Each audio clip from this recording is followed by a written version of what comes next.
मुकदमे में गिरफ्तारी से रोकने की आपने भी दरख्वास्त दी है, क्या कहेंगे कि और मुकदमात में आपको डर है कि गिरफ्तारी हो सकती है? हो सकती है, हमें ये तो नहीं पता, लेकिन इन्होंने लॉयर ने इस वक्त पिटीशन तो डाली है कि दोबारा गिरफ्तार ना करें। मैम फैसले आने से पहले आप जा रही हो तो आप मिली हैं इमरान खान से भी? अभी तक नहीं मिली? इंशाल्लाह हम मिलने जा रहे हैं। अभी नहीं जा रही? अभी वो डिले हो गया ना हाई कोर्ट का। इजाजत मिल गई आपको? कितनी देर के बाद गिरफ्तार होगा आपकी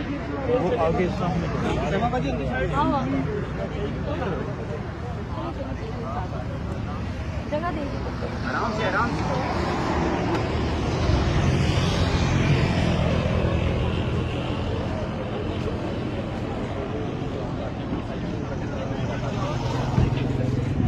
अच्छा बाजी।